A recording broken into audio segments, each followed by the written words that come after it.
السلام عليكم، ازيكم يا حلوين؟ عاملين ايه؟ يا رب تكونوا بخير وبأحسن حال يا رب. صباح الخيرات او مساء الخيرات على حسب الوقت اللي بتشوفوني فيه. النهارده بقى معانا فيديو روتين، يعني معانا النهارده روتين وطبخ برضو. معانا بصوا يا جماعه، الشقه من العيد تقريبا كده، هو ده الفرش. ما غيرتش طبعا، كنت يعني بنضف وبروق وكده، بس ما كنتش شلت الفرش، فانا قلت بقى ايه، غير فرش السراير النهارده بقى ونمسح والكلام اللي انتوا عارفينه ده. المهم دخلنا بقى على اول حاجه عملتها طبعا زي ما شايفين ايه، اوضه الاطفال. فرشتها وجهزتها وظبطتها، وعملت الكوفرته كده الاول ماشي. بعد كده ايه، عملت السرير التاني، لقيت محمد ابني قام طالع لي على السرير ولسه بالملايه لسه ما خلصتش. قلت له لا والنبي انت هتوسخ لي الملايه من اولها. قمت فرشه بقى على ايه، على السرير التاني. ففرشت بقى، ما عملتش كده يعني، عشان انتوا عارفين بقى ايه، صيف ورجلين بتبقى عرقانه او حاجه، والملايات بتوسخ بسرعه. فما حبيتش اهلك الدنيا يعني، اهو زي ما انتوا شايفين كده. المهم، انا عاوزه اقول لكم بقى ايه ان انا النهارده عملت عملت حاجات كتيره قوي انا هبطانه عشان طالعه بجري على السلم. المهم ايه، زي ما انتم شايفين بقى، عملت الكوفرته زي ما انتم شايفين اهو، ورجعت اهو. كده احلى بصراحه، لقيت كده شكلها احلى. انتوا عارفين أنا اصلا يعني ما برتاحش قوي للطقم دي، مش عارفه ليه. فانا حطاها بقى وخلاص وهنا كمان بقى شايله زي ما انتم شايفين بقى المفرش، ومسحت تحته طبعا. وهامسح بقى الورد والحاجات اللي انتوا عارفينها دي، ومش عارفة انا متلخبطة ليه بجد انا مش عارفة. انا مش مركزة وملخبطة، مش عارفة في ايه. يعني عارفينك مني بتكلم بسرعة عشان الفيديو مدته قصيرة، بس النهاردة الفيديو طال دقيقتين، هو كل مرة بيبقى 10 دقايق أو 9 دقايق. المرة دي زي ما انتوا شايفين 12 دقيقة فهو زاد دقيقتين، يلا مش مشكلة، استحملوني بقى استحملوني.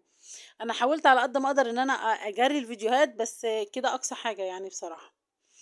المهم بقى ايه، انا خلصت الترويق زي ما انتم شايفين كده، وكنست السجاد طبعا. وبعد كده قمت رافعاه طبعا. انا زي ما انتم شايفين السجاد تحت السرير فتقيل قوي عليا، فما قدرتش ان انا ايه، ان انا اشيل السجاد خالص. فانا بس ايه تنيته كده. وطبعا قبل ما اتنيه كنست زي ما انتم شايفين ومسحته وظبطت الدنيا. وهنا بقى ايه، كنت خلصت الاوضه وشديت ايه، وشديت الستاير. بصوا يعني ما اجمل هذا المنظر، المنظر الاحلى على قلبي لما اخلص ترويق واغير فرش سراير كده واخلي الدنيا فله. واقوم مشيشه زي ما شايفين كده الشباك مشيشاه. واقوم رايحه ايه، واقوم رايحه اشد عليه الستاير، ما احلى هذا المنظر. هنا برضه دخلنا على ايه، على الليفينج زي ما انتم عارفين، وانا قلت لكم قبل كده ان انا بنام هنا انا ومحمد عشان المروحه.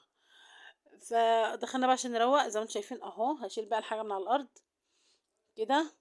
كده بصوا الاوضه دي ما جيتش فيها ولا عملت اي حاجه، كده على السريع كله بصراحه. فرشتها في ثواني كده مع نفسي، كله من ورا الكاميرا، ما جيتش انا في الاوضه دي خالص برضه عشان مش عايزه ايه الفيديو يطول معاكم. زي ما انتم شايفين جزر عارفين بيقول لك غمض عينك وقول جزر، هو كده جزر. وشلت السجاد، وطبعا كنست تحته. السجاد طبعا من العيد ما اتشالش، عشان ابقى صريحه معاكم، ده يتشال في ثانيه، لان ده آه، كده كده خفيف يعني، في ان انا اشده خفيف. لكن الاوض تحت بقى مش عارفه البتاع التسريحه بتاعه النوم دي، لا التاني تحت السرير فصعبه شويه. هنا بقى خلاص كانت الارض نشفت وكنت مسحتها وكنت تمام. هنا اشد الستاير، بصوا بقول لكم المنظر احلى على قلبي بحب المنظر ده قوي، الشبابيك مفتحه كده وشد الستاير والدنيا متروقه، بعشق المنظر ده. بحب الصيف يا جماعه، بعشقه اصلا بعشقه. الصيف هو بص، النظافه دي مش لاقيه غير في الصيف، والله العظيم لو قلت ايه باللازم. مهما نروق في الشتاء بنحس ان الدنيا مكتوبه، مش عارفه ليه. انما الصيف كده الدنيا مفتحه وريحه حلوه. انا بقى خرجت من الاوضه بلبس زي ما قلت لكم كده السليبر يا جماعه، مش عارفه الشبشب بقى اسمه سليبر امتى. لا ده مش سليبر، مش عارفه سليبر، هو ده سليبر. الصندل هو اللي هيلز.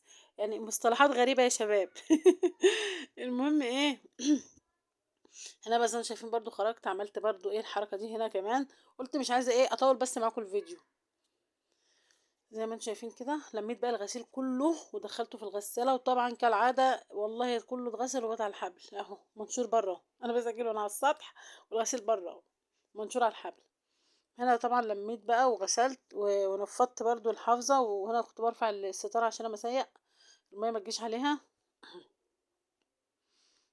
وهنا هو غسلت بقى الجردل والفتالة، وجبت مية نظيفة وقلت ايه اما امسح بقى كمان هنا خلاص الارض وهنا بقى بفتح لكم الباب شوفوا مسحه. خرجت مسحت السلم وكنسته ومسحته برضو. كانت بصي كانت ترويقه مره واحده. وهنا عملت بقى زي ما انتم شايفين بقى فرشت ايه فرشت الصاله. اوضه النوم بقى يا جماعه انا ما عملتهاش هعملها بكره ان شاء الله اعملها بقى مع نفسها كده مع فيديو تاني. لان كان في حد نام في الاوضه اصلا. فما عرفتش اعملها بصراحه. حتى تلاقوها ضلمه خالص شايفين هي ضلمه ازاي. ما روقتهاش. هنا بقى كنا ايه رحنا بقى جبنا حاجة السوق جبنا بقى بصوا خيار وفلفل وطماطم الطماطم النهارده 3 ب10 لا لا لا لا. من زمان ما سمعناش الاسعار دي. كل الحاجات انا جايباها طبختها جبت هعمل بطاطس وهعمل بتنجان وفلفل. وهنعمل بقى مع بعض مع الحاجات دي ايه رز حبايه وحبايه. هنعمل بقى مسقعه بس مش مسقعه في الفرن نعملها كده بطريقه حلوه. وبصي والله العظيم تحفه يا جماعه تحفه بصراحه. انا اكلتها كده في المنصورة عند بنت خالتي وعجبتني قوي فقلت لها انا اعملها كده. هنا بقى ايه جبنا بقى طبعا شوية الرز المحترمين اللي انا بحبهم دول. بصوا انا بحب الرز الحبة وحبة ده قوي قوي بموت فيه بصراحة. هنا بقى جبت ايه شغال طبعا عملنا الرز. هحمر رز وايه وحطيت البتنجان كمان جنبه. خلاص بقى ايه عمالة احمر في الرز. الرز الايه الحب لقلبي. وهنا بقى زي ما انتم شايفين كده البتنجان بقى كنت بقلبه علشان ايه. بحب البتنجان على فكرة. اللون الذهبي. بيبقى بحبه كده شكله بيبقى حلو وطعمه بيبقى حلو. هنا بقى جبت ايه البايركس الحلوة بتاعتي دي بقى. زي ما انتم شايفين. عشان يبقى منظرها حلو كده وانا بعمل ايه الحاجة. وهنا الرز كان ايه بدأ يحمر معانا هو في ايه. بدأ بقى الرز يحمر معانا وهنا ايه البتنجان خلاص كنت برضو احمر زي ما انتم شايفين كده وهطلعه. انتوا عارفين بقيت اوقف الفيديو وارجع الفيديو اوقف الفيديو وارجع الفيديو. خلاص كده حطيت بقى ايه الرز الابيض على الرز اللي هو المتحمر ده الحب اللي هو المتحمر. وقلبتهم في بعض وكنت حطيت بقى الملح وانا بحمره. وانا طبعا طلعت اول حاجه في البتنجان كده الرز زي ما انتم شايفين اتشرب. هولع بقى على العين الصغيره وانقله عليه. انا بقى جبت حله صغنونه كده. وكنت دقه شويه يعني 5 6 فصوص توم كده. وعامله معاهم ايه فلفل احمر. دقيتهم كده مع بعضهم زي ما انتم شايفين كده. ريحته كانت ايه يا جماعه كانت مفجره. انتوا عارفين ان التوم اصلا ريحته جميله كده كده. وكنت عامله بقى نص شفشق طماطم دي اللي انا مخزناه معاكم ده اللي انا كنت موريه لكم. عملت نص شفشق وقمت انا ايه. ابني كان جايب بسكوت وقال لي كلي يا ماما بسكوت. إيه. بعد كده ايه خلاص البتنجان. دخلنا عليه ده بقى كان عندي يا جماعه الرز بايت حبه الرز دول كانوا بايتين هيترموا يعني. فخلاص حطيتهم على الرز ده وقمت مقلبه ببعضه وسبته بقى ايه يسخن معاه ويتردد معاه. وهنا كنا ايه حطينا الفلفله كمان. فلفل زي ما انتم شايفين كده.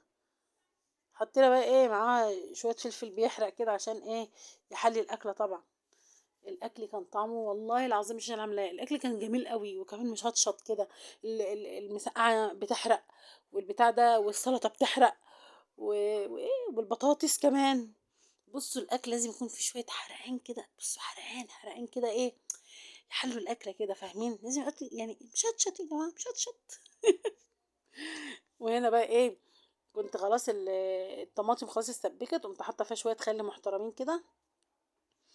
وايه. وقفلت الدنيا كده وخلاص. كده خلاص ايه كده بقى غطيت عليها عشان لو كان في حاجه عايزه تستوي شويه. هنا طبعا زي ما شايفين الطماطم وقعت انا مسحتها بس بره الكاميرا يعني. وقلبت الرز بقى وهسيبه مع نفسه طالما قفلت يبقى الرز كان استوى. اه لو وصلنا لمرحله البطاطس يبقى الرز كان استوى انا قفلت. كده بقى نحط ايه نحط البطاطس.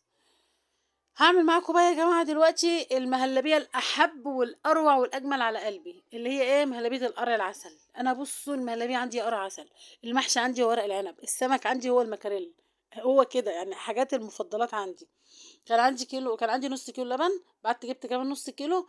وإيه وقمت رايحة جايبة القرع العسلي ده قمت ضرباه معاه في الخلاط طبعا أنا كنت عاملاه معاكم في فيديو عند أختي. هنا بقى أنا ومحمد. والله العظيم أنا ما خدت بالي ولا محمد خد باله. هو كان واخد شاور وخارج. وانا ناسيه ان انا فاتحه الكاميرا اصلا. فهو بنتكلم بعدين افتكرنا ان الكاميرا مفتوحه. طلع يجري. المهم انا بقى ضربت زي ما انتم شايفين القرع مع اللبن. وبعد كده قمت انا ايه. قمت انا حاطاه في الحله وقمت حاطه شويه فانيليا معاه وحطيت فيه السكر. وهنا بقى ايه هنولع على ايه على القرع عشان يغلي بقى عشان نعمل له ايه مهلبيه. هنا بقى جبت الملح بالشطه وجبت شويه الخل المحترمين اللي احنا متعودين عليهم، وانا بقلبهم في بعض بعمله ايه الدريسنج اللي بحبه ده.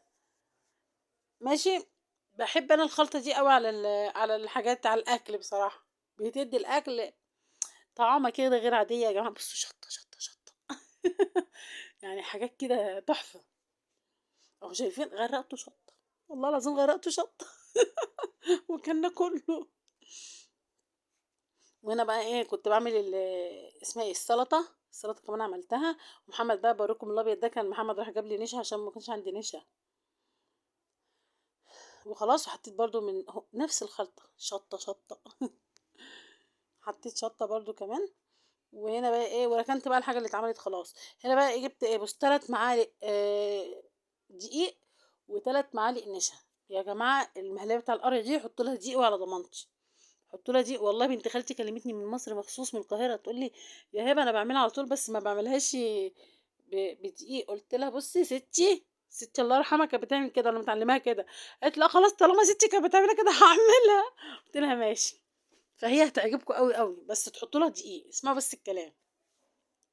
انتوا عارفين يا جماعه والله العظيم الاكل ده نصيب وحياه ربنا. انا من شويه كان عندي ضيفه والله العظيم يعني ضيفه ماليش علاقه بيها خالص يعني هي جيراننا. آه يعني ملناش علاقه يعني ازيك وازيك وخلاص. فهي دخلت فانا ايه جبت لها مهلبيه طبعا قدمت لها بقى مهلبيه. قالت لي انت عارفه يا هبه ان انا بموت فيها قوي. قلت لها والله قالت لي والله قلت لها سبحان الله ربنا بعتك ليها رزقك. جارتي دي مسيحيه بس بحبها جدا يعني ناس محترمين وفي حالهم مؤدبين بصراحه. المهم يعني كل حاجة بتندى على أكلها. أنا بفرح أصلا لما حد بيجي ياكل عندي بصراحة.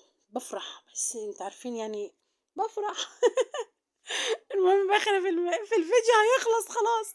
المهم بقى خلصت زي ما انتم شايفين كده الاتنين الطبقين دول كانوا رايحين لهبة بنت اخويا علشان هم اللي جايبين لي القرع يا جماعة.